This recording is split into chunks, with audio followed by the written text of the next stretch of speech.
Hi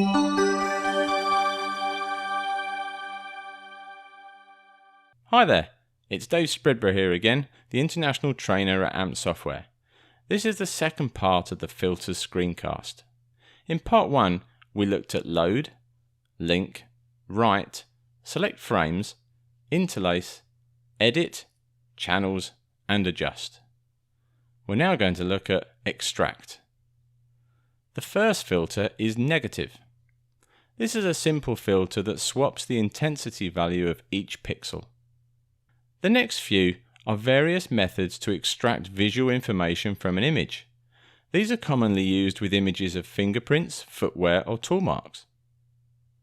Threshold, adaptive threshold, Laplace, Sobel, Shah, canny, linear, and bilinear. Next we have the channel mixer. This gives you the ability to select the various color or intensity levels and manually reduce or increase each one individually in order to extract the required information. Color deconvolution is another filter for extracting information, but this time it deals with color, with parameters to select the desired color, the undesired colors, and the background. It's a powerful method to bring out and highlight the required visual information. Moving on, we have component separation. This only works on color images as it requires the 3 RGB components. It separates these and you'll be able to select the component that visually brings out the information required. Lastly, in this category, we have Fourier. Viewing an image in the frequency domain is ideal when you need to remove periodic noise caused by perhaps signal interference. It can also provide a useful benchmark in the assessment of detail when perhaps explaining why there is no ability to enhance a certain object. We now head into verify. The first filter, file info, takes the summary report from the file information tool and places it into the filter chain.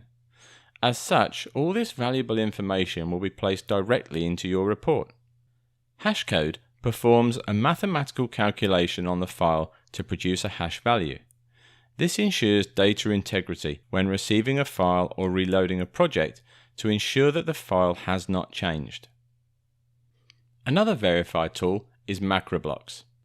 Every MPEG-based video is made up of a series of coded blocks. How they have been coded is an important analytical tool to verify what can be relied upon when conducting pixel-level analysis. The measure category contains 3 filters, 1D, 2D, and 3D. For measuring an object on a single axis, you would use 1D. For 2 axes, 2D. 3D is for measuring an object using 3 separate axes to calculate an unknown value. This is what would be used to measure the height of a person, for instance. The sharpen category contains 2 different sharpening filters, the Laplacian and the unsharp masking. The Laplacian has less user settings and is quite basic. On images such as from CCTV, it tends to over-sharpen the noise. The unsharp masking filter, on the other hand, is more configurable. As a result, you may find that this can produce a higher degree of sharpening with less compression artifacting. There are 6 filters under the denoise category. The first 5 being averaging, Gaussian, Wiener, bilateral, and median. From a practical perspective, I find that quickly applying each of these to an image and comparing the results can narrow them down to an individual filter. The last one, deblocking, simply reduces the visible block artifacts caused in lossy, block-based compression. We are now on to deblurring. Motion deblurring allows for the input of certain parameters to identify the point spread function of a blur. A motion blur can be caused by a static camera with a moving object or a moving camera on a static object. Optical deblurring is used to correct the blur caused by incorrect optical settings on a camera. Again, this filter allows for manual control to adjust the point spread function. Non-linear deblurring is exactly what it says. It's similar to linear, but it allows for precise control of the blur position to correct movement in the point spread function. Blind deconvolution is another filter that has its benefits when there is only a slight blur to the image, and is best used on images with very low compression, as it often accentuates the compression noise. It's useful on old tape-based analog recordings. Lastly in this section we have turbulence de blaring. In some countries, air turbulence is often captured on footage caused by heat, which is not very often here in the UK. The air disturbance is often more visible when the camera is positioned at some distance from the object of interest. This filter can counteract this effect.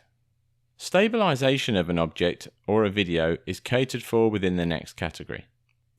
Local keeps an object at a specific point in the video frame. Global, however, is designed to reduce the bouncing or moving effect across an entire video. This is especially useful when cameras are placed on top of poles in windy conditions. Perspective registration. In part 1 of the filters screencast, I highlighted correct perspective, which enables the adjustment of an object to be parallel with the image plane. Perspective registration allows you to register an object on a number of frames, and then to position them all the same. From there, further filters can be applied to integrate all the information together. Funnily enough, we're going to look at integration filters now. Under Integrate, the first two filters are temporal and motion smoothing. The difference between the two is that temporal can produce a ghosting effect on objects that are moving. Motion takes those moving objects into account, and they are separated automatically from the effect in order to eliminate the ghosting artifacts. The result of both filters remains a video or image sequence. Frame averaging, in contrast, results in a single image, which is an average of all the images or frames used by the filter. The final one is super resolution. This filter is best used with an area selection. It automatically tracks the area and registers each frame. Each frame is then merged, and a user-defined zoom is applied to increase the resolution of the target area. The result is again a single image. Well, we're now on to our final category, presentation. Compare Original produces a before and after effect. It creates a single image or video so that further filters, such as the frame size or the add text filter, can be used. Spotlight highlights a certain area in a video, and this can be dynamically or manually tracked. Hide selection works in a similar way, but instead of highlighting an object, it hides it. The filter also has the ability to invert, so you could hide everything apart from the area selected. Load timestamp gives you the ability to select a standard subtitle track that perhaps stores the date and time information. Adding a timestamp allows you to create time information. This is ideal for those situations where you have to display the real time rather than the incorrect time that was on the DVR. The next four are very simple: adding a logo, such as your agency badge, adding text, adding a shape, or adding a grid.